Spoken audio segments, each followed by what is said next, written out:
Hey, what's up everybody? It's Preston with PG Custom Woodworks. In today's episode, I'm going to be showing you how I built some cornhole boards. Let's go.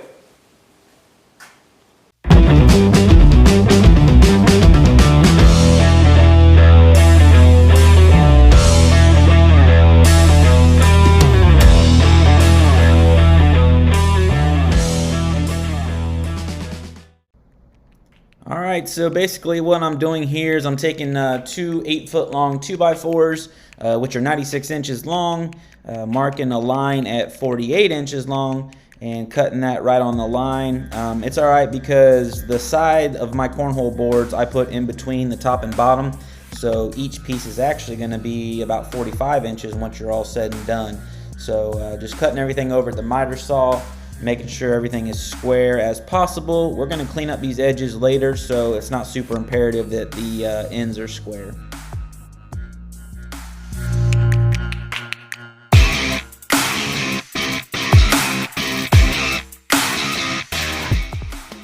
Alright, and after I was done pretending to be Larry Bird, this is what I have. Now I'm making two sets, that's why I have so many boards, but your top and bottom rails of the board are going to be 24 inches long. Once you have all your stack of material, you take it over to the joiner. I like to run my board over the joiner twice. If you do a really good job picking out your material at the store, you really shouldn't have to join it much more than that for what we're doing. Once you've run that face over twice, go ahead and flip that board over on its side, and then now what you're going to do is use that flat edge, reference it up against the vertical fence of the joiner, and go ahead and joint that edge twice. Now we're going to trim the other edge of the board on the table saw at a later step. So just make sure everything is square, and then we can get ready for planing.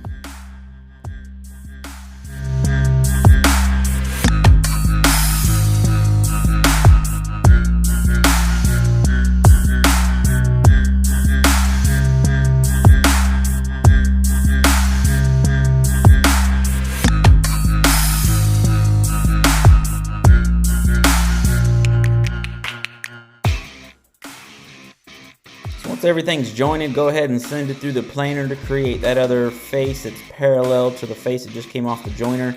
I recently upgraded my planer to a 20-inch helical cutter head, and I'm telling you what, this thing is a beast. I'm so happy I made this purchase, but you run everything through this planer, get everything nice and square, and we'll go ahead and go over to the table saw and joint that other edge.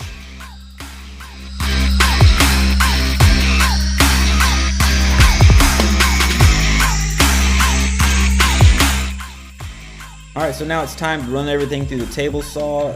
I set my fence at 3 inches because you've taken a little bit off the width over at the joiner, so you're not going to end up with a true 3.5 inch wide board, but 3 inches is fine. Putting the time and effort to get everything square, both perpendicular from the faces to the edge, but also edge to edge, is pretty important. It's going to make assembly go a lot smoother, so putting in the extra little bit of time is just something that I like to do. I guess you can say I'm going a little bit above and beyond, like just a normal cornhole board, but to me it's worth it, and you end up with a lot nicer finished product.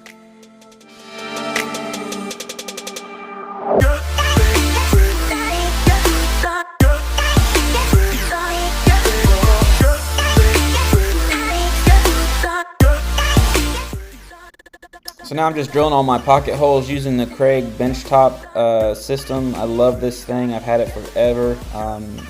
It makes everything just so easy. So these pocket holes are for the top. So this is what holds the top onto the frame. On the long pieces, I flip it vertically to drill a couple extra holes, and that secures the side rails to the top and bottom rail of the board.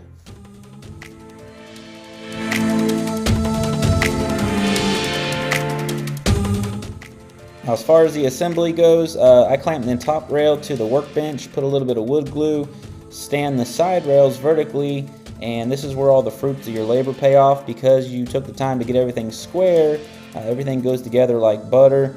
You don't have to worry about any of those pesky rounded edges of the 2x4 that comes from the store. So go ahead and just screw everything together, and that's how you end up with a nice square frame.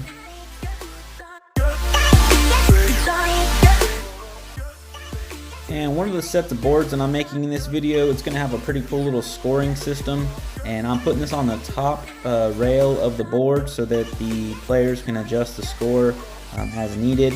Now what I'm doing is I'm just marking the center of each number because they're different widths. The center point's not going to be equidistant apart. This idea was given to me by a previous customer who had me build a set of boards that had this, and I thought it was pretty cool. So once I get done marking the center point, take it over and use a 1/4" Forstner bit on the drill press. Go ahead and pop my holes on those marks, and I'm going about a 1/2 inch deep, so nothing too crazy, but I just thought that was a pretty cool idea.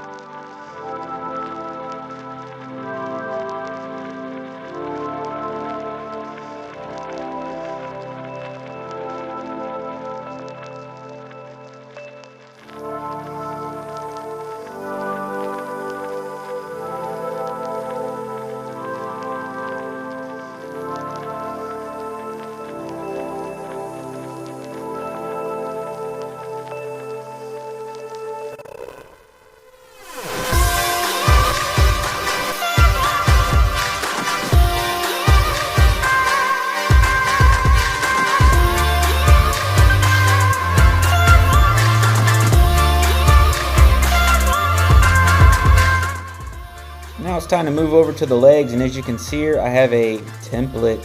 Ooh. I'll tell you what, man, making this template is the way to go. That way it ensures all of your legs are the same. So basically I just get a piece of the squared up wood that we made earlier, and I trace the shape.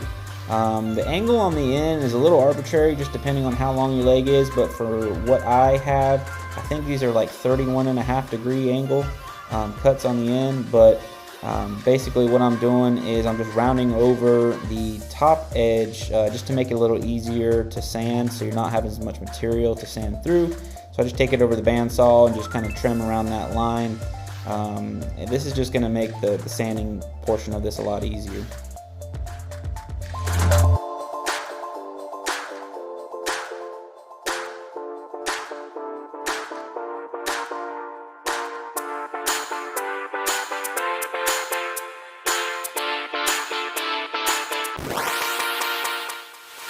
So now I moved over to the oscillating belt sander. You could do this on like a 12-inch disc sander if you really wanted to.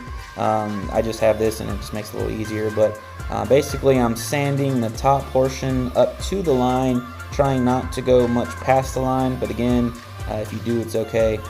This little gummy brick looking thing, that just unclogs the sandpaper. Pine has a lot of sap in it, so it tends to clog the sandpaper. So that's what that little thing is. But yeah, you can just see here that I'm just taking my time and getting right up to that line. If you go a little bit over, that's fine, like I said, because this is going to be tucked up under the edge of the board.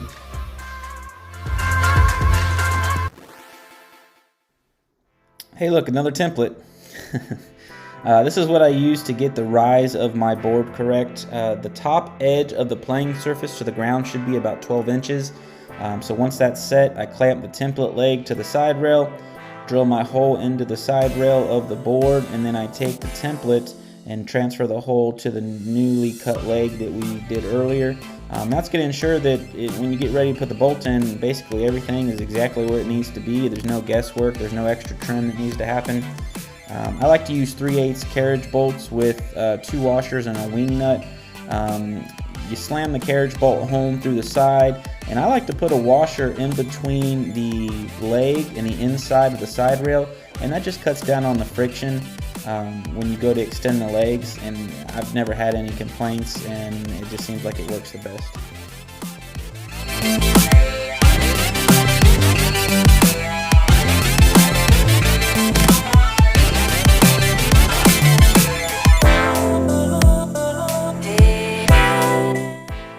Alright, so now it's time to get the top ready. This particular set of boards that had the scoring system, the customer wanted an Alabama A. For those of you who know me, I'm a diehard Georgia fan, so I threw up about 17 times in the making of this video, putting the sticker on. But nonetheless, that's what the customer wanted, so I did the best of my ability. The next thing to do is to measure 9 inches down from the top and 12 inches over from the side to find where the center of your 6-inch hole goes for the actual bags to fall through. So I have a 6-inch hole saw. It'll kick your butt if you're not careful, so just take your time and drill through.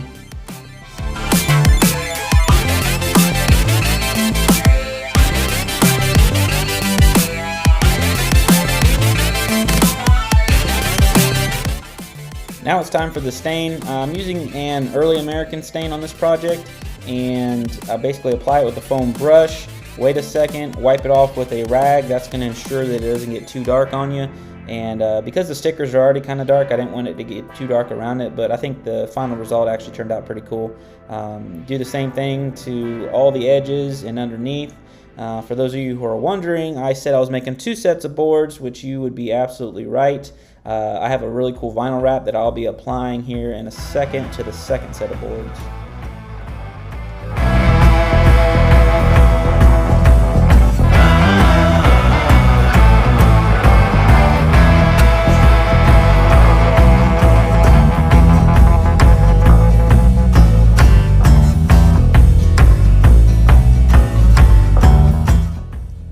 This isn't something that I usually do, however, for this project, it was pretty much the best decision.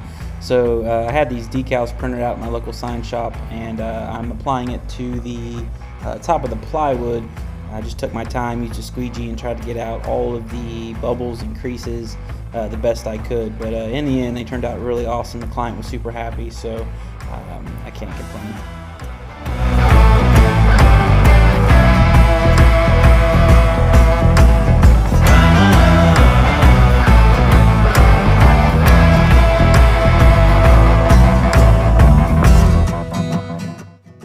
Once that was done, I went ahead and took the boards outside and put about 3 coats of satin polyurethane on the boards that I stained. The other board that had the decals, I really didn't need any on it. They were already pretty well protected.